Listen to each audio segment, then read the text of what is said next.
All right. Hello, everyone. Today is Wednesday, February the 3rd.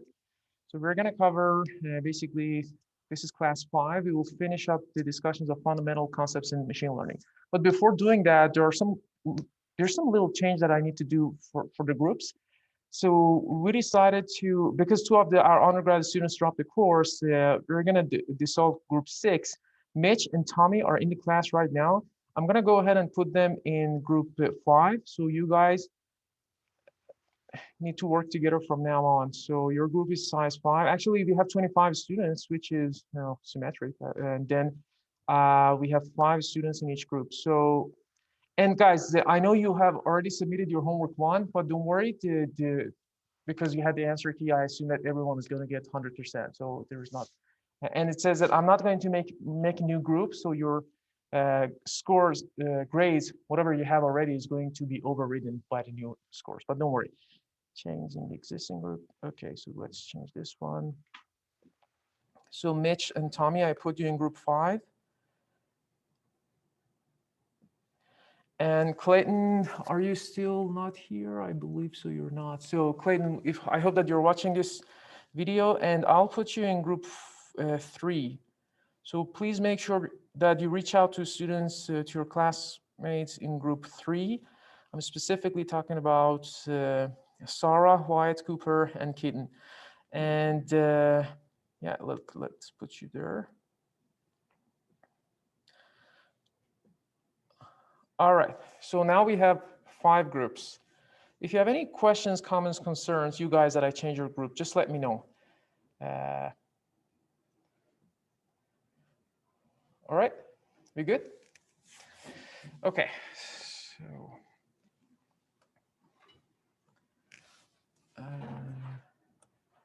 Guys at home, if you had any comments, just make sure that you put it in the chat box. Heber is in the class, the TA, he's going to take care of that. So I'm gonna minimize you so we don't see you. All right, so let's start. So that was a fixing group part. Homework 3 is published. It's about, well, another EDA in Python. And let me give you a quick hint. So this is also another data set which is available on Kaggle. And the data set is for credit called default. It's a very, very interesting data set to work with. Actually, the name of the variables are really close to ones that I used to work back at BlackRock. So this is real data sets, and it has huge application. Credit card default is an exciting data set to work with in general. And I want you to do the EDA for this class. And guys, remember this, I highlighted it here. It's not enough to just generate the tables and the graphs. I want to see how you're thinking, right? Just add some comments, right? As for example, this is what we understand from this graph. This is what we think is going to work or not, and things like that, okay? So it's going to be a simple EDA, and the data set is available in Kaggle. I want you to take advantage of other people's codes as well, right? This is something that you should practice a lot. And so here, if you go to code, it used to be, the name used to be kernel. They changed it to code, maybe kernel. Kernel is the name of a server. Maybe it didn't make sense that much, but anyways. So if you do EDA, actually I found, well, it's on my laptop, EDA. I found a couple of R EDAs as well, but the Python one here, this is, again, you can look at this one, just look at the upvoted ones. So for example, this has been upvoted by 5 people, and they're all good, but this, I found this one interesting because it has summarized the name of the variables as well, right? So here are the name of the variables. So basically the idea is that if someone defaulted or not, and you want to make predictions for a default rate. Okay, and again, these are, I think the data set is very, very straightforward to work with, and you should have not many questions when it comes to the data set itself. But feel free to explore other people's codes. Don't worry, you can borrow from their code. That's why that's not the goal. The goal is to learn how to code from other people's experience. And this is what you do when you go to work, right? You're not expected to build up everything from scratch. All right, and it's due next Monday. Again, I only literally give you 5 days because another type of answer key is already available online, so you can leverage that and take advantage. I usually give you a full week for homeworks, but this, for the past 2 ones that I gave you only 4 days. The reason was that you already had the answer key. All right, and then make sure that you save the data set both for homework 2 and homework 3. You save the CSV file that you generated, because we're going to work with these data sets again, right? So for the credit card default, make it a CSV at the end of the day, call it clean version. And then, so this is a regression. So New York City property sale was a regression example. This credit card default, as you can guess, the target variable is 0, 1, default or not default. So it's going to be classification. We're going to work with this data set in our let's say, logistic regression lecture. And this, we're going to work with this one for our maybe linear regression or reach less. So I haven't decided yet, but I'll see which one is a better fit for the lecture. Okay. All right. So that was homework 3, and yeah, let's go. Let's jump over the slides, and then I'll try to answer your comments. Very good comments, by the way. I really enjoyed reading through your comments. Very deep questions. I really liked it. So while I'm going over the slides for class 4 and 5, I'll make sure that I cover all the questions. I have written them down here, so I make sure that I cover them all. The one that was concerning many people and brought up again and again was that you were kind of worried that how to do gradient descent in Python. This is not what we do in this class, right? Guys, we are not computer scientists. This is not a developing course.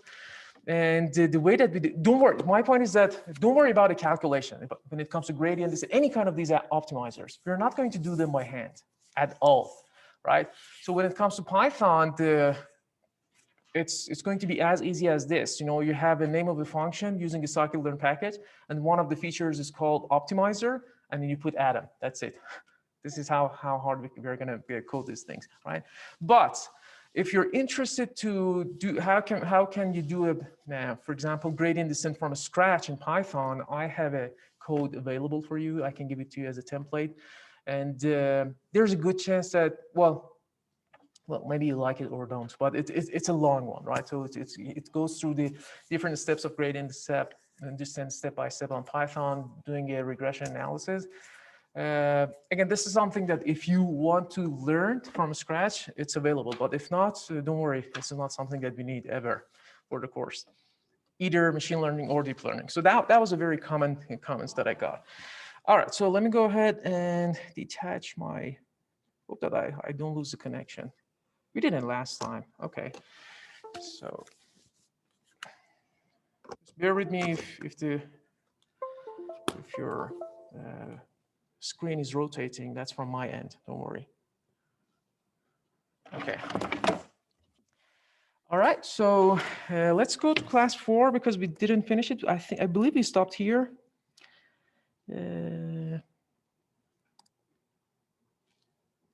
Okay.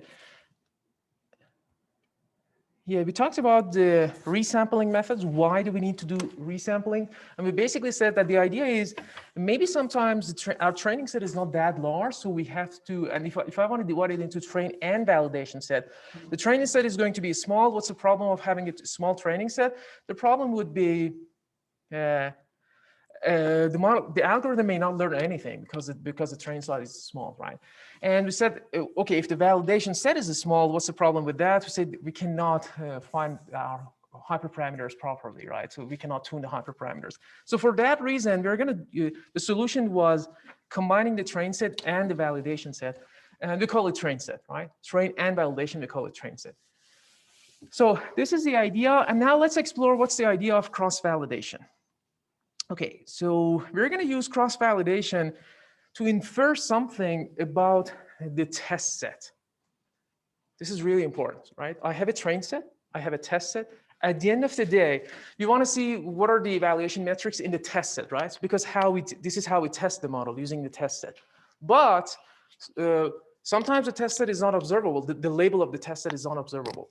So that means that I have to approximate those numbers, right? I have to estimate, for example, what is the error in the test set, right? And how can I estimate that? How can I come up with an estimation for the test set error? I look at the train set, but I divide the train set in multiple folds, right? So for example, in this example, we are dividing the train set in 5 different folds, right? So this is my train set. 5 different folds, and each time I'm going to take one of these folds out, right? So these are the steps actually. So divide the training data into k roughly equal size and non-overlapping groups. Leave out k fold. Let's say this is a first. Let's take it out, and fit the model to the other k minus 1 fold. So the model is going to use this part, these 4 folds, to train itself, right? To find the parameters. For example, what is beta? Is beta hat 0, beta hat 1, and etc. Right? And then we're going to make predictions for the left out fold. Does that make sense? Do you agree that this is a fair? I can treat it as a test set. Just look at the first row. So I use 4 folds to train the model and test it to something that the model has not seen it. Okay, so I do it once, and if I have 5 folds here, I repeat this exercise for each fold, right? So this means that performance can be any of the evaluation metrics. So for example, again, if it is regression, I can look at the R-score, adjusted R-score, MSE, and things like that. If it is classification, I can look at the, just you name it, accuracy, precision, recall, and all these. So this, when I say performance can be anything, this is basically what I mean. So in the first row, I come up with a number. Let's say the first row has MSE. I call it MSE1. The second one, I call it MSE2, and etc. Right? Again, if it is regression, let's do MSE. If it is classification, let's do accuracy, right? And then, we're going to take the average of all these performance numbers and report it. If I have 5 folds, I divide it by 5. If I have 10 folds, I divide it by 10, right? So the idea is that you're repeating the process k times. And as you know, it is fair to say that these blue folds we can treat them as our test set or the validation set, right? Because those folds haven't seen the data when the model was trained, right? So I can say the average of these performance numbers is a fair approximation or fair estimation of the performance in the test set. Are you following? Does that make sense? So this is a very straightforward approach. So basically the idea was to come up with an estimate for the performance measure here in the test set. But we said because that test set is not always labeled, so we have to estimate that number. And this is a fair way to estimate that number, right? Because we're testing the model on something that hasn't seen before. So here we're testing it here, here, here, here, and here. So this is a very genius way of resampling data. All right. Is there any question? Okay. Now, if the fold that if I divide the data into k different folds, and if each fold, there's only one observation in each of that fold, we call it leave one out cross-validation, leave one out.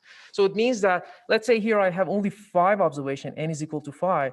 I take the first observation out, train the model on the other fourth, and then test it on the one that I took it out, right? So as you can guess, if the data has millions of observations, so the leave one out method is going to, cross-validation is going to go over this process 1 million times, right? So it's not necessarily as efficient as you may think, or as fast as you may think, but the idea is that, no, this may be the more stable in a way that the variance of leave one out cross-validation is going to be smaller than a 5-fold or 10-fold cross-validation with more observation. And the reason is that, imagine I have 1 million record of data and I'm only taking 1 unit out, 1 observation out, then each time I'm doing to all the observation in the data, right? If I look at the variance of the performance, it's going to be very small. Does everyone see that? Okay. So leave one out is going to be more stable. That's a good news, but the bad news is that it's going to be very, very slow, right? So in practice, we usually do k is equal to 5 or 10, and we know that our data set is way larger than 10 observation, right? So if you have 1 million record of data divided by 10, and we use 10-fold cross-validation. So this is the idea of cross-validation. All right. And okay, I think Abraham made a point last time about this idea of test set. We said, okay, this test set, I keep saying that the labels for test sets, sometimes they're observable, sometimes they're not, right? And you think that, okay, for example, you work with New York City property sale data, right? you're going to go ahead and divide that data set into train set and test set. So the labels for the test set is observable there. I agree, understand. But so if I have the labels for the test set, you can literally report the MSE for the test set. You don't need to approximate it using cross-validation, right? But in general, there are many cases that we don't have the labels are not there. The labels in the test set are not there, right? So for example, you want to make prediction going forward. So for the, do you remember the example that we had? So I'm looking at the previous students' performance in my class, and I want to make prediction for you guys. I don't have the label for you, but I need to test the model on something that the model has not seen. So I need to approximate that test error using last year's students by doing cross-validation. Does that make sense? So this is really a subtle point. And I want you to realize that don't think that this test set is observable all the time. Yes, in many applications that we do, it is. But remember, in real world, when you want to make predictions, you don't have the labels. What's the whole reason that we're doing machine learning is that you want to make predictions, right? So the predictions are not observable. So that's an important point.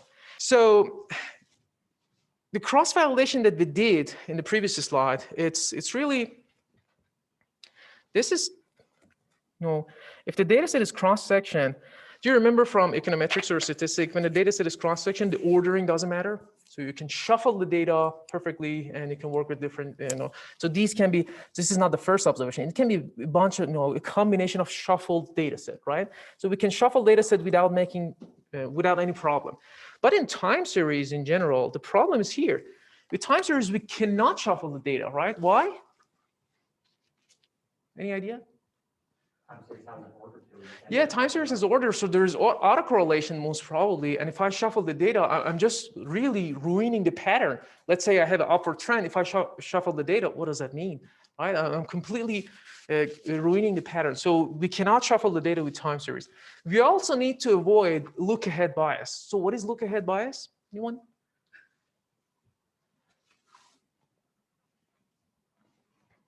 What do you think of look-ahead bias? Have you heard? This is a finance term, one of the biases in behavioral finance. Okay. When you're doing algorithm trading, most of the algo trades are not going to work because the majority of them are suffering from look-ahead bias. You have seen what happened in the future, and then you're coming back and training the model. So this is, again, you're using some information which you don't have at the time that you're making prediction. Okay, this is called look-ahead bias. You cannot do that. So in time series, we have to, so there are two things. First of all, I cannot shuffle the data. And secondly, we have to avoid the look-ahead bias. So when it comes to cross-validation, we have to do something like this. Well, these are the basic versions to fix this problem. Yeah, go ahead, Ryan. I was just going to ask, can you give an example of look-ahead bias? I didn't quite understand that. So the look-ahead bias, well, I think the one that I just gave in the algo trading is a good one. So for example, you're making a prediction for time series, and there are a bunch of explanatory variables in the data, right? And you want to say what happens in in a day from now, in a quarter from now, and etc. And you're using information, the explanatory variables that you're using in the model has some values in the future. You're going to make a prediction for price, but at the same time, you're using some values in the future as well, which like projected values. The projected values is not that, well, okay, it's a good point. If you use projected values, that's fine, right? So this is not called look-ahead bias. But usually in practice, you assume that you know those variables already, which is wrong, right? So that's why, again, it happens a lot when we are doing backtesting. So when you do backtesting, by the time that the model was making prediction, it knew some information that now that you're making prediction for future, you don't. So that's what we call the look-ahead bias, right? So basically, the data is leaking from future to your today's projections, right? So that's what's called look-ahead bias, right? So in order to make sure that this doesn't happen, when I'm doing cross-validation, so there's a method, and this is the most basic one. It's called walk-forward cross-validation.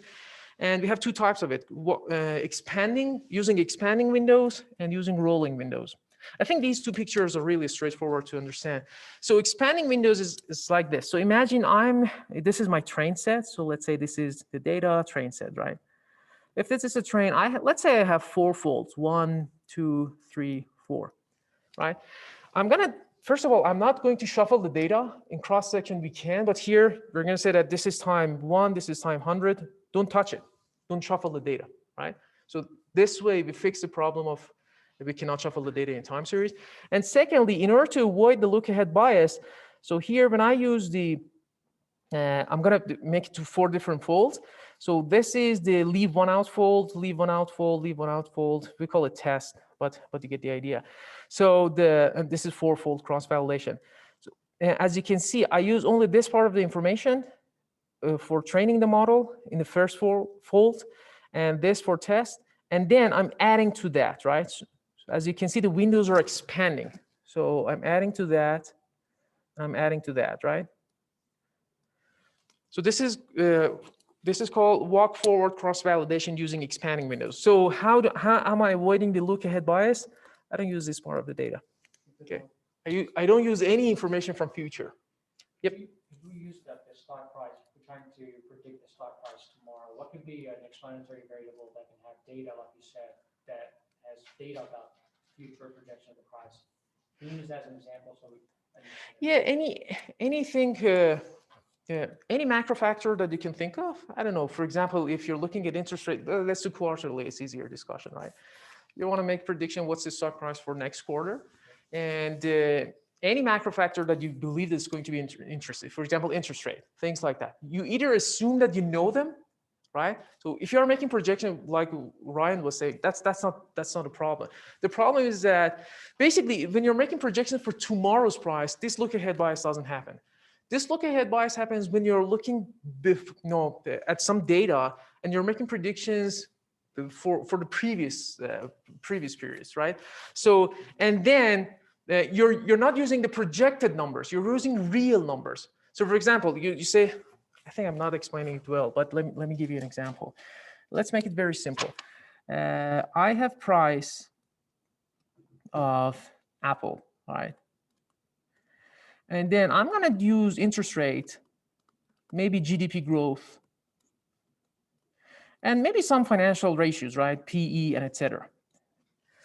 If today I'm going to make predictions for tomorrow, if I use the projected values for interest rate, and tomorrow is next quarter, GDP growth or PE, this is fine. There's nothing wrong with that, right? But when I want to backtest the model, for example, this is the, I don't know, quarter 1, 2021, right? Actually, this is a good example. Quarter 1, 2021. If I use the projected numbers for interest rate, GDP growth, and PE, that's fine. But let's say going forward, this is January 2022. January 2022, I have these numbers for first quarter of 2021. So I use these ones to make a prediction for Apple price. This is look-ahead bias. Does that make sense? I didn't use the projected numbers. I used real numbers. But by the time that I was making this prediction, I didn't have those numbers. Does that make sense? Is it better? No. But can't you say the same thing about the class example using last year's class to predict? Yeah. No. Using last year class to make prediction now. Look at where you're standing. Right now, I'm standing in Q1 2021. If I'm making a prediction for next year, for you guys, this is fine. It's not look ahead bias. But let's say in 5 years, I'm using the historical data. When I'm using historical data, I use some numbers that weren't projections. So that's a look ahead bias. Okay. So does it happens frequently when you go to backtest? Yeah. Look ahead bias is a very common bias that happens in backtest, and this is a way to avoid it, right? The way to avoid it is do not use this information. Okay. So this is using expanding windows, and on the right-hand side is using rolling windows, right? So what is rolling windows? As you can see, we just roll over the window one period forward. So we don't use everything. So usually in finance, rolling window, again, this is my own research. I haven't read papers comparing the difference between the two. But usually rolling windows is going to work better. Why? Why do you think rolling windows are going to be better, a more fair approximation of the evaluation metrics in the test set? Why? In time series, yeah, go ahead. Is it something about being able to train the system to take recent data so it can make appropriate approximations? Yeah, well, basically using with more recent data, even though it's the sample size is going to be smaller compared to expanding window, but sometimes it is more relevant. For example, I'm making stock market predictions for Apple, Tesla. Tesla is a good example, right? So compared to last year versus the past 10 years, it's not comparable. There was a complete structural change in the price of the Tesla. So for that reason, it's really irrelevant that if I look at the data here, so I just say, just roll that window and just think of it as 6 months, a year, 2 years, and etc. As long as it makes sense. So this rolling window is going to maybe help with the structural changes better compared to expanding window, right? And by is everyone familiar with the structural change? The structural changes in the data? Structural change is something like this. For example, I'm plotting the GDP, and then there was, I don't know, world war, and the GDP dropped, and then it went back up again. Okay, so there's a clear structural change happening here in this time frame. Okay. So for that reason, we have to control for them as well. All right, so this is, and when it comes to to time series cross-validation, we're gonna use I'm gonna use the CFA exam, the CFA research challenge example for the course. And that's the only time that we use time series cross-validation. For the rest of the examples in this course, we are gonna do the basic general cross-section cross-validation, okay? All right, and the main techniques to use, how can we mitigate overfitting? So the main technique to mitigate the overfitting risk in the model is basically, number one, by doing complexity reduction. This is called regularization. And number two, cross-validation. So I think Grayson made a question this time as well, says that, how are we sure that gradient descent doesn't end up to a point that is overfitting the model? Where's that stop point? So the answer lies in this slide. So not imagine, this is what we have, right? So the black line is true model. So this black line is the true model. Guys, in reality, the true model is not observable, right? But here, it's a simulation. We generated this black line ourselves, right? So this is a true model, and when it says that the data points are the circles, basically true model is something plus noise. So those are the noises, right? And then we can approximate this, we can come up with an f hat of x, we can estimate this relationship between our data points by using either a linear model, the yellow line, the quadratic, the blue one. As you can see, the quadratic is almost laying on top of the other one, so this is a quadratic, and the spline. So this spline, this is the spline one, the green one, okay? It's not surprising that the spline one is overfitting the model, right? And so here we look at the MSE in the test set. So the linear one, it has a high MSE. Why? Why do you think it has a high MSE? Because of bias or variance? In a linear model, the bias is high, so here, yeah, it has a high bias, right? Because it's not capturing any pattern in the data. Right? But the variance is small because if you change the sample, if you work with another data set, maybe the line is going to rotate a little bit, but not that much, right? So here, the MSE is high because the bias is high, right?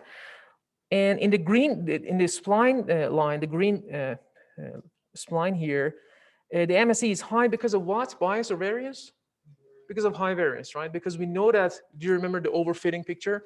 Because we know that that spline is overfitting the data, so the variance is going to be very high, right? So the right combination is maybe this quadratic model, which is very, very close to our black true model, right? So the point is that, how can we fix this over? And by the way, guys, this is the test, the MSE in the test set, and this is the MSE in the train set. We are not surprised that in the train set, for the green one, the MSE is going to be super small because it's very flexible, right? It's capturing all the noises in the data too, right? But we don't care about this one. Oops. Guys, remember, we don't care about this one. We only care about the MSE of the test set. But is it observable? Most probably not. How can we get that? By doing cross-validation. So we're gonna approximate this line by doing cross-validation. So I call it CV, MSE CV. So in our Python exercises from next class onwards, we're going to plot the MSE of the cross-validated data. Does that make sense? This is important. I want to pause here, make sure that everybody is on board, because the MSE of the test set is not observable. Even if it is, it's not. We don't have it for tomorrow. So we're going to, from now on, we're going to always work with MSE in the cross-validation, using cross-validation, because it's an approximation of this MSE of the test set. And you're going to see that it's going to be a curve like this. So it means that there's an optimal point, and the optimal point comes from different values for hyperparameters. Okay. All right. So yeah. So what are the two ways? So let me actually clean out some stuff here. The two ways that to avoid the overfitting is, the first one is regularization, right? Complexity reduction. Reduce the complexity of the model. Go from the green line, the green spline, to the blue quadratic. How are we doing it? By decreasing the degree of polynomial. So this is called complexity reduction. There are ways to do that. So the ridge regression, lasso regression, we're going to use those regression to basically penalize the model if it's becoming more complex, right?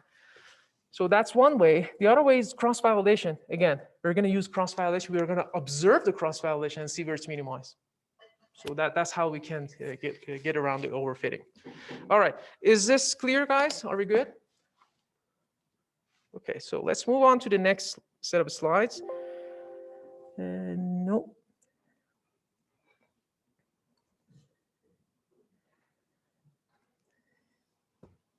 All right, so today we're going to talk about part 5 and 6. So basically, how do machines learn?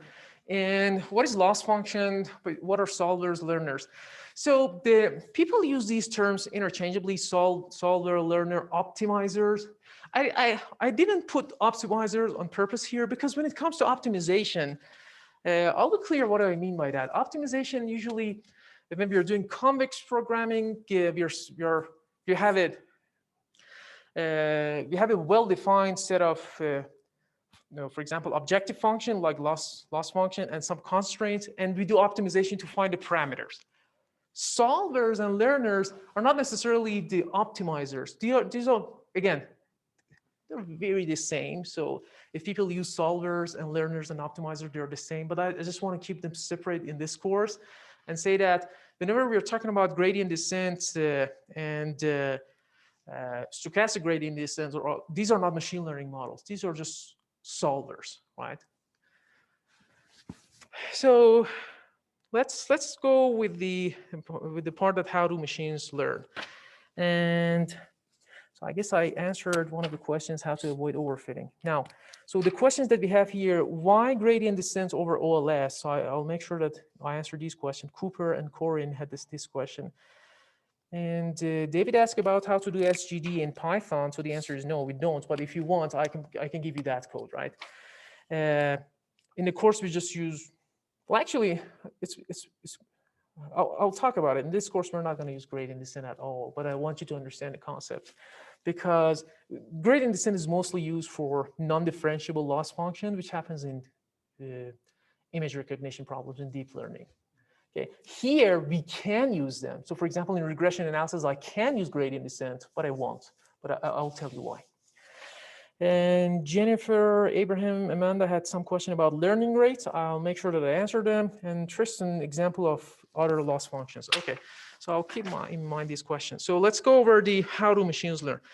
The short answer is algorithm, right? So give the machine some data and some specific algorithm. Go over these rules step by step, and then do something, right? So algorithm is defined as a process or set of rules to be followed in calculations or other problem-solving operations, especially by a computer. Do you know where's the root of the word algorithm? I didn't know that. When I looked it up, I was kind of surprised. So algorithm is a simplified version of the name Al-Khwarizmi. And Al-Khwarizmi was a Persian mathematician back 1,000 years ago. And he was the first one who put together this method. So from now, whenever we say algorithm, goes back to that guy. Okay. And that was interesting to me. Okay, so generally, the more data a machine learning algorithm is provided, the more accurate it becomes. So no surprise here. So what are the algorithms that we have? So we talked about these ones: supervised, unsupervised, and reinforcement algorithm. In this course, we're going to cover the supervised and unsupervised. Okay, so how do machines learn? Surprisingly, I couldn't find a flowchart in any textbook out there, at least the ones that I've read or looked into, or even online. So I had to put together this graph myself. So what does it mean? It means that there's a good chance that it's wrong, because well, I see why it may be wrong. It's not wrong. So we're going to talk about it. But this is something like, for those of you who has taken my econometric class, we talked about Venn diagram a lot, right? There's no source of Venn diagram in any textbook in econometrics, because it's not scientific. This is something like that. So this is something that I myself put together. It helps me a ton. I hope that it helps you as well to see what are the steps.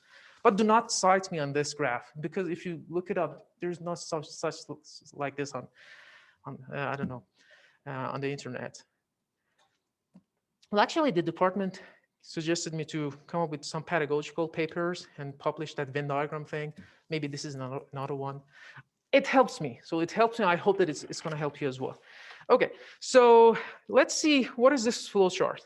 We're going to start with the data, right? And so whatever machine learning, however you want to train your machine, this is what we call machine learning, you have to give it some data. And that data is both test data and train data. And just let me know if you think that any of these steps is wrong, so I can fix it, update it, maybe for next semesters. But this is something not accurate, right? So I'm just saying it out loud. This is something that I made up. And so then we need to put together a model, right? That model can be parametric and non-parametric. So what are the examples of parametric model? Do you remember, guys, I told you that I need you to memorize those slides? So that's where I need it. So going forward, when I say parametric, I want you to clearly, I don't know, quickly tell me what are the parametric models, right? So can you give me an example of parametric model? A model of the data. An ordinary squares. Yeah, OLS, well, OLS is not a model. OLS is a technique estimation. Yeah, linear regression model, right? So linear regression is parametric. Basically, the functional form is known, right? Logistic regression, linear regression, the ones that we do know the functional form. What are the examples of non-parametric? Well, we haven't talked about them yet in class, but hopefully you can recall the names. KNN, random forest, these models are the non-parametric. We don't assume any functional forms on the models, right? So we have the data, we come up with a model, then what's the next step? So we're gonna make predictions, and those predictions, we're gonna make those predictions for train, test, and cross-validation. But at the beginning, we make prediction only for the train set, right? Because let's say we don't have test set. So you make prediction for whatever train set that you have. So this is the part that the model is learning using the train set, right? So again, guys, this predicts that you see here. And when I say all these three, it doesn't mean that in the first round, it's going to use all those three data, right? It's going to only use the train set, right? Okay, so what's the next step? So whatever we use, either I use the train set or cross-validation, I can report some calculations, I can report some evaluation metrics, right? Basically calculating errors. Because either in the train set or cross-validation or test set, I know what is y and what is y hat. I can now calculate the errors, right? For example, RSS, residual sum of square, accuracy, and etc. So this is a step 4. What do you think is a step 5? Should I go this way or this way? Depends on how well your model performs, right? But has the model learned anything yet? So far, we don't know if the model has learned anything or not, right? Because you're making some guess. Well, you start from some guess, right? So this is beta head 0, beta head 1, and etc. Right? So the model hasn't learned anything yet. So I cannot go back and tune the hyperparameters. I have to first of all train the model What does training the model means? That estimating the parameters. So I have to estimate the parameters first and then go back and then make predictions in the test set or cross-validation and then tune the hyperparameters, right? So the next step is going to be, so number 5 is going to be to the right, not up, because the model has not been trained yet. So how do we train the model? How does the machine learn? Basically, we're going to come up with a loss function, right? So the loss function is something, we call it loss function, cost function, error function. This is something that we want to minimize at the end of the day, right? It's a function of your errors. Always you want to minimize the errors, and then by minimizing the errors using the data, machine is learning. So this is where the learning happens, right? Okay, this part that we are minimizing the data, so we are updating the parameters of the model, this is the learning part. This part can be either come through the gradient descent algorithm or OLS, MLE, things like that. So this is the engine. So in econometrics, you remember me talking about that engine a lot, right? So in econometric course, the engine was OLS or weighted least square, things like that. But now in machine learning, the engine can be either those things in econometrics, OLS and etc., or gradient descent, a stochastic gradient descent, and things like that. So the engine can be a couple of things here. It's not only OLS, right? But this part basically is the part that the machine is learning, leveraging on the training data and estimating the parameters and how it's done. What's the engine? Either OLS or gradient descent or something else, right? Then we go back to the model, and then we make predictions. And now in the second round, I can make predictions for the test set. If test set is labeled, I can. If not, I use cross-validation. I want you to get into the habit that we never use test set directly. So we always, whenever we want to tune the hyperparameters and things like that, we do cross-validation because we want to come up with an approximation, estimation for the test set errors, right? So we use cross-validation data now. And then again, here, come up with evaluation metrics. And then we want to tune the hyperparameters, right? So tuning the hyperparameters, if the hyperparameters are discrete, don't worry about the details, guys, now, because when I go to random forest, I say, what is discrete hyperparameter? Well, in the polynomial regression analysis, our hyperparameter is k, right? What's the polynomial degree? Is this a discrete hyperparameter or a continuous hyperparameter? It's a discrete. Polynomial can be 1, 2, 3, 4. Does that make sense? The polynomial model cannot be 2.5. So x squared plus x squared and etc. Right? So we cannot say x to the power of 2.5. So that's an example when the hyperparameter is discrete. When the hyperparameter is discrete, we have to use a Greek search method. And so for that reason, this is where we do that, right? Okay, I want you to take the big picture of how the machine learns. Is this straightforward enough? Just let me know if you have any questions. Just again, forget about the details. We're going to talk a lot about the details down the road, but the big picture, how the machine is learning, and after it learned, after it learned, the beta hats or the theta hats are clear, then I can use them to make some predictions, and then I optimize the hyperparameters. Right, and so the reason that I didn't find any flowchart like this online is that because sometimes I think steps 5 and 7, 5, 6, and 7 are done simultaneously. Maybe that's why people don't think that it makes sense to put it as a flowchart. No, 5, 6, and 7 are done simultaneously many times. Everything is it's a one optimization problem. Okay. All right. Are we good in terms of big picture?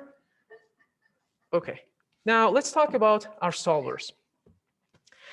So what is a loss function? A loss function tells us how good or bad the model is making predictions, right? So this is very straightforward. And for a given set of parameters. So let's say, for example, we are doing, regression analysis, and I know what are my errors. I know it's y minus y hat, right? So an example of loss function can be expected value of a squared version of these guys, right? So we call it mean squared error. So this is one example of loss function for the regression.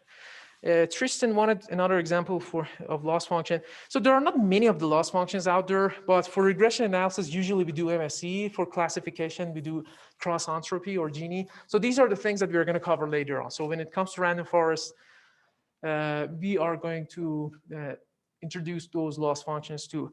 And there are some machine learning models that surprisingly, there is no loss function. Actually, there's one of them only, KNN, K nearest neighbors. There's not necessarily a loss function defined. So we're going to talk about them. But I want you to stick with one example. And that example is going to be the simplest model, which is linear regression. This is something that you should know. You're all familiar with simple regression.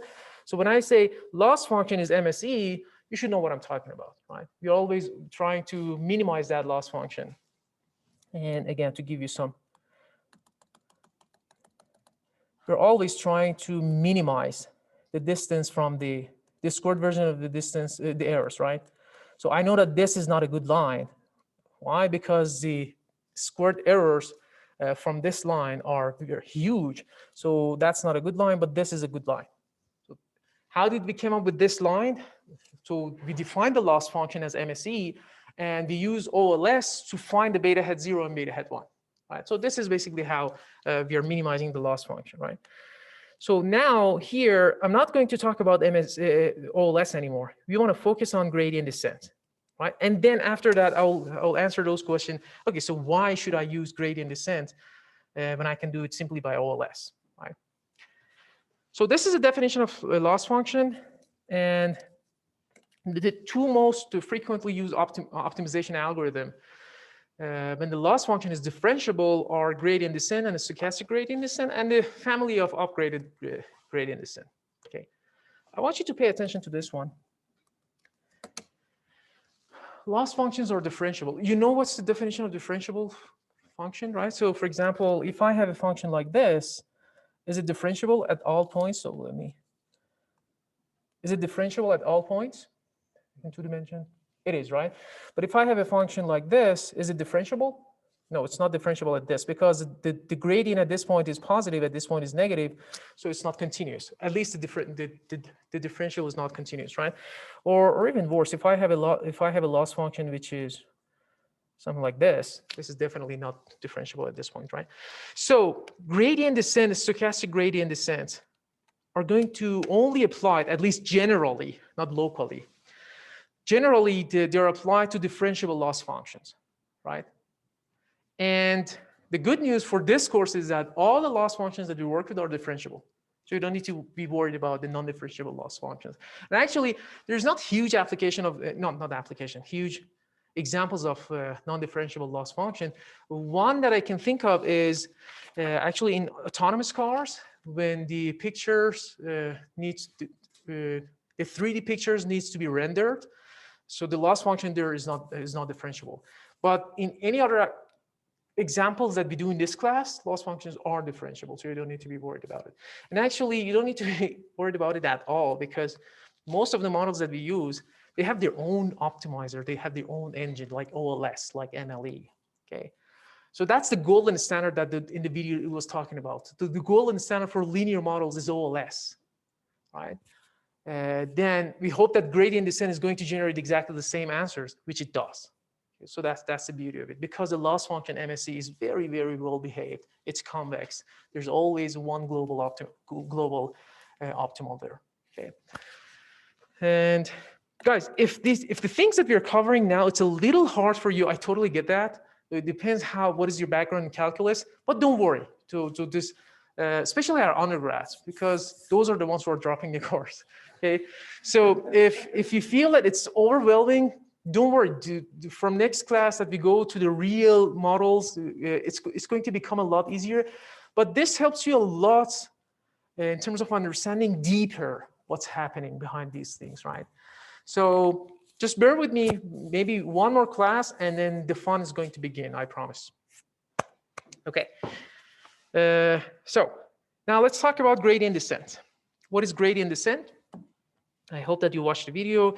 I'm going to use lots of visualization. So unlike the video which went over the all the derivatives calculating the numbers, I'm going to stick to the visualization, and we're going to do a gradient descent for a model with one parameter because I can visualize it in 2 dimensions, not two parameters. I'm going to give you a 3D example later on, but let's keep it very simple, the idea of gradient descent, because it is very simple. The idea of gradient descent and stochastic gradient, these are very, very simple ideas, at least today. Yeah, back then, that was something genius. Okay, so gradient descent is an iterative optimization. So it means that you have to do a process, an algorithm multiple times, right? It starts from a random point. So for finding the minimum of a function, so we use gradient descent. Let's keep everything simple. Let's say this is my function. This is my loss function. And I'm going to go ahead and use gradient descent to find this point. So to finding the minimum of a function, to find a local minimum for a function using gradient descent, one starts at some random point. So I can say, I can start from here or from here, right? You start from a random point. Let's say we started from this point. Then at that point, you have to calculate the gradients. Gradient is, well, you know the slope. The slope is differential, right? So gradient, when you go beyond 2 dimensions, when you have n explanatory, not explanatory variables, n thetas to optimize, we call it gradient, right? So you have multiple differentials, right? Multiple different, if I stack together multiple partial differentials, we call it gradient. Just think of it as a 1-dimensional space. It's a fancier version of slope. So let's keep it simple, slope. Calculate the slope. So this is the slope. Now, you tell me, let me see if I can use an autocolor. Oh, sorry. I don't know why it's not working. What did I do? Okay, it's not working. Sorry, guys. So let me stick to the previous one. Oh, did I completely ruin it? No. Let's start from here. Okay. Now, if I'm here, this is my starting point. So the slope is negative. Does everyone see that? The slope is negative. So should I go to the left or right? To the right, right? So when the slope is negative, I should go to the right. If I started from here, the slope is positive. Should I go to the left or right? To the left. So when the slope is positive, I have to go to the left. So it means that wherever you started, so imagine I started from here. If the slope is negative, I go to the right. If the slope is positive, I go to the left. So I need to add a negative sign here. So that's where the negative sign is coming from, right? And then say multiply the slope. This is the slope by some number. This is what we call the learning rate. Again, we're going to talk about the learning rate a lot more. But basically says that start from a point. Right, let's say this is my theta j. I start from some arbitrary theta j. Then I calculate the slope. The slope is negative. And I said, okay, because I want to go to the right, I have to multiply that negative number to a negative number to go to the right, right? So let's say this theta j is -2. Then I have to multiply to a negative number minus, because the slope was negative. Let's say the slope is -1. And alpha, let's say it's 0.5, right? So it's -2 plus 1 multiplied 0.5. So what's the answer to this one? Does everyone agree? So we move to the right. So we move to the -1.5. Are we good? Then we repeat this process again. So here I'm going to say, okay, now the theta is -1.5 minus, and then what is the slope? So here the slope is smaller, right? Maybe the slope is 0.75. Well, negative 0.75. And the alpha is 0.5. So if you do that, what is this, 375? 1.125, I guess, minus 1.125. So you're moving to the right direction, to the, right, to right. So we keep doing this until the slope is 0. When the slope is 0, then the algorithm will stop, right? Because let's say I get to this point, to this slope 0, when the theta is equal to, just for simplicity, theta itself is equal to, let's say 1, right? So if theta is equal to 1, then 1 is equal to 1 minus alpha multiplied slope. Slope is 0, so it's going to stay there, right? So this is going to be the optimal number. So this is how the gradient descent worked through the problem until it gets to the point that the function is minimized. What is that optimal number for parameter? In this example, it was 1. Theta was equal to 1. Does everyone see that? Okay. Now, if I started from the right, I want you to go ahead and practice this at home for yourself. You'll see that the slope is positive. So we're reducing a number from that positive initial value. So we go to the left. So when I go to the left, I keep doing that until I get to a point that the slope is equal to 0. When the slope is equal to 0, it is guaranteed that I found my minimum. Why? Why do you think this? When the slope is 0, I get to the minimum. Why it's not maximum? Here, the slope is 0 too.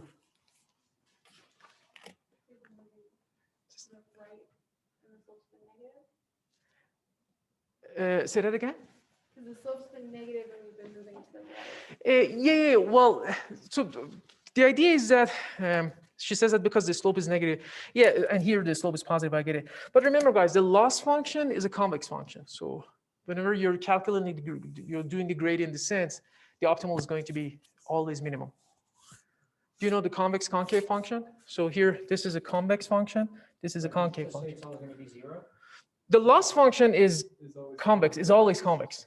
No, convex, okay, but Yeah. not 0. No, the slope, well, whenever the gradient is equal to 0, it's going to be your minimum. So if your function is convex, the optimal is minimum. When your function is concave, the optimal is maximum. So it is guaranteed that when the slope is 0, because guys, remember, when the computer is solving it, doesn't know what's the shape of, it's not like us to see what's the shape of the function, right? It's easy for us to say, okay, when the slope is 0, it's minimum. But for computer, no idea. You have to take the second derivative and see what's the sign of that, things like that, okay? All right, and let me see if there's anything else here. I think loss function is always convex. Always convex, yeah. And MSE is always convex, cross entropy is always convex. Again, these are very, very well-behaved loss function in machine learning, okay? The one which was not differentiable, that was the 3D example, but we're not gonna work with them here. So in terms of terminology, let me see if we get everything. So theta j, alpha, okay, the loss function, we usually show the loss function with j of theta. And that loss function, is, of course, is a function of exponential variables as well. So it's j of x and theta, but we drop that x because it's obvious. So we say we are optimizing the model over thetas. X's are given, right? This is data. All right, and what is this? It's not equal, it's column equal. So what do you think is that? No, it's not approximation, Abraham. It's basically the idea is that, well, it's a programming thing. Whatever you do here to theta, update it by this. So update this theta by this value, okay? So that's why we don't say equal, because if I say equal, it's going to assign, I want to update that. So it's an iterative process, okay? Exactly, okay. All right, so now let's talk about let's look at the gradient descent visualization. Actually, I did that. So here on this slide, I want you to practice it at home. So do something like this, and then say if I start from here, I go to this direction, oops, sorry, this direction, and until I get to here, and then if I go from that direction, until I get to the slope is equal to 0. And it is guaranteed that it's my minimum, right? So that was when I have only one theta. When I have only one theta, so this is how we can see the cost function. What if we have two variables? Let's say a regression analysis, right? So wage is equal to, let's give you a very simple example. Beta 0 plus beta 1 education. So I have two parameters. Think of beta 0 as theta 0, beta 1 as theta 1. I'm optimizing two of these parameters simultaneously. So this is a common mistake, guys. People think that in gradient descent, first the intercept is solved in that video example as well. First the intercept is solved and then the slope is solved. That's not true. Gradient descent is going to find the theta 0 and theta 1 simultaneously. Okay? It's a system of equation. You have enough equations and unknown values, so you can solve for that. Okay. So this is a shape of the cost function, right? As you can see, again, in regression analysis, it is a lot more well behaved. It's like a vowel, and you can find a minimum. But in some other models, so let's think of this as a very generic model. So as you can see, we have saddle points, we have humps and routes, things like that. So the idea is that wherever you start, so if you start from here, if initial value is here or here, this example here, the algorithm is going to go down the hill until it finds its minimum, right? So this is how the gradient descent is working. But already you can see there's a problem. What if I start from here? So maybe I go here, then here, then here, then here. Do you think that the algorithm is going to stop here as well? That's another minimum. What if the model has multiple minimum, like this, the loss function? So that's why we need to work with the updated version of gradient descent. Are we good? So in linear regression, again, guys, in linear regression in general, your loss function is going to be very, very well behaved. So for example, if I have two betas, it's going to be like this. Regardless of where I start with, I ended up with one global minimum. But in more advanced loss functions, maybe this is a loss function, and I know that I already can have multiple answers. Maybe here this is a local minimum, You see that? So let's see how we can fix them. Let's talk about the learning rate as well, because many people, including, I see, yeah, Jennifer, Abraham, Amanda, you had a question about the learning rate. That alpha, let's talk about the alpha. So as you can see, the alpha is something that is going to tell us to go to what direction at what magnitude, right? So if alpha is larger, you go faster. If alpha is smaller, you go slower to that direction, right?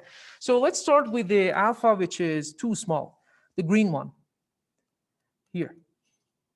And I'm plotting the cost function versus iteration or epoch. Do you know what is epoch or epoch? Okay, so in machine learning language, epoch is when you go over the entire training set once. We call it epoch. And in gradient descent, the parameters are getting updated when the algorithm goes through the entire data set once. So after each epoch, the parameter, your beta hat 0, beta hat 1, will be updated. So move to the next point. So, well, I'm going to show it in the next slide. But do you understand that when I go from this point to this point, in gradient descent, I have to go through the entire data set. It is called one epoch, right? So here we're going to say that, let's look at the green one. So as we go through multiple epochs, through the entire set multiple times, the parameters are getting updated, right? And then at some point, the cost function, of course, it's reducing, right? So the goal is to minimize that cost function. So if the learning rate is too small, this process is going to take a lot of time. It's going to be slow. So alpha is too small. What's the cost? It's slow. What if your data set has 10 million records? So each epoch is going over this process 1 million for all the 1 million records, right? And now let's say the iteration is 1,000. 1,000 multiplied 1 million, we're talking about 1 billion, okay? So for that reason, you already know that gradient descent has lots of problems. So I'm just pointing them out to you. One of the biggest one is this alpha. How do I know that what is alpha, right? So, but the idea, at least let's learn the basics. What is this learning rate? Again, if it is small, it's going to be very slow and time consuming, right? If it is large, look at this one. If it is too large, what happens? Oops. If it is too large, as you can see, the first one can oscillate, right? If that alpha was super large, I go from, in the previous slide, do you remember when we calculated these numbers? So here, if alpha was 50, I go from a negative number to a positive number. Does everyone see that? So I jump from here to here, right? If alpha is too large. So if alpha is too large, the gradient descent is able to do the job, but it's going to oscillating a lot. And what's the problem? The problem is that at the end of the day, it may overshoot the minimum. It does not find the minimum and go back. Diverge, right? So it may overshoot the minimum, so that's a problem with that. So here, It can overshoot the minimum. It may fail to converge or even diverge. So if it is too large, it's going to have something like this. The loss function is not going to decrease at all. It's going to just be completely off from the first iteration. Okay, so what is the perfect learning rate? As you can guess, it's going to be a combination. So for example, this is a proper learning rate. It's not that small, it's not that too large. But how do we know what is that? We have to do lots of grid search optimization, things like it's going to be time consuming. So this is a problem with gradient descent approach in general. So we already talked about two problems. Maybe there is multiple minimum, local minimum, and maybe, not maybe, you have to set up you have to figure out what is the alpha, okay? So let's talk about those things. So why we should go beyond the gradient descent. Disadvantages of gradient descent. One, first of all, it's single batch. And you use the entire training set to update a parameter, right? So I want you to understand what is the difference between epoch and batch. So epoch is the entire training set. Batch is different sections of it, one training set, right? So each epoch can have multiple batches, right? So imagine you have a training set of size 100. I want to think of batches as a small subset of that 100, let's say the size of 10. I can have 10 of those things, right? 10 small subsets, right? Actually, I can have multiple of them because they can overlap.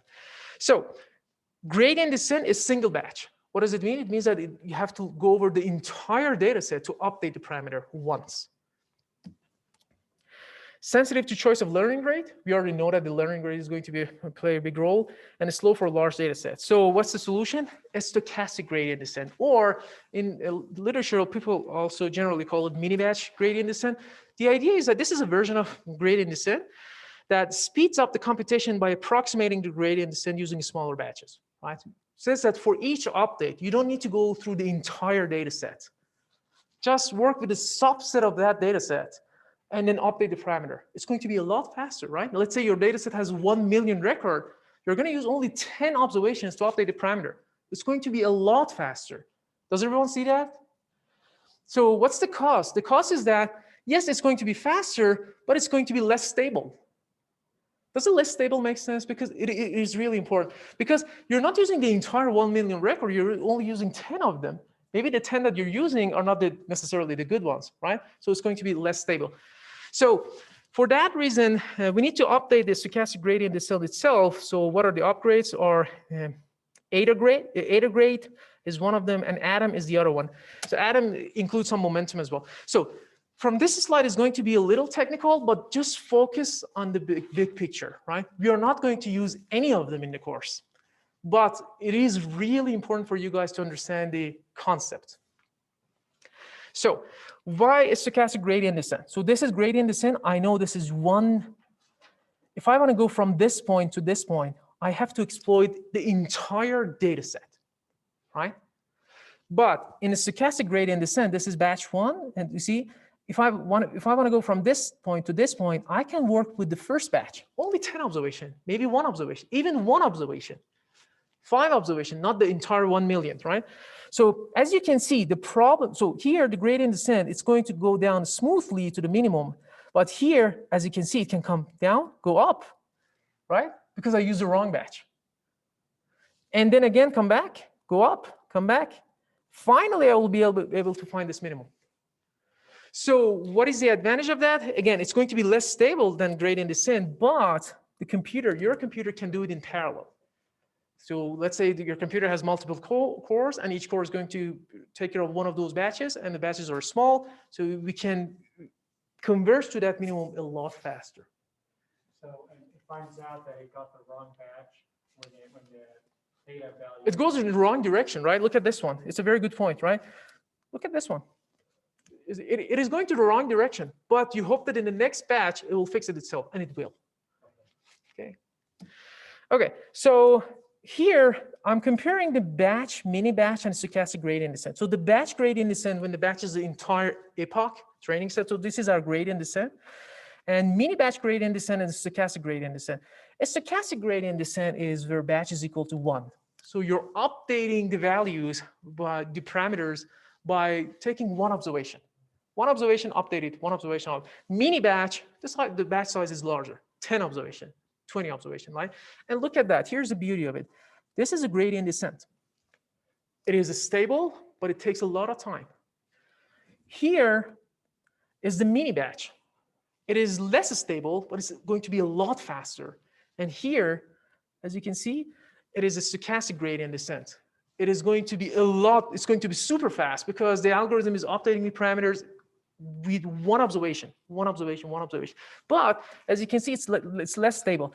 So even at some point, it's going to the wrong direction. Can you see that? So Abraham, to your point, it's going to the wrong direction, but eventually it will converge, right?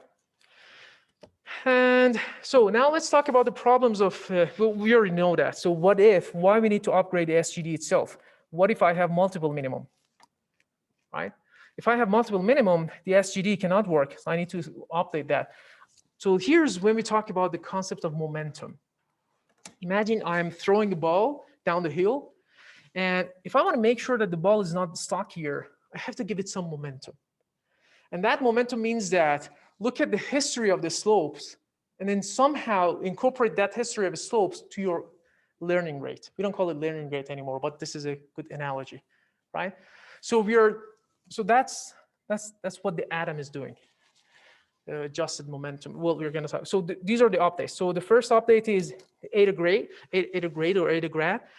This is adaptive gradient algorithm. Is a version of SGD that scales the alpha based on the history of alpha. It's usually exponential.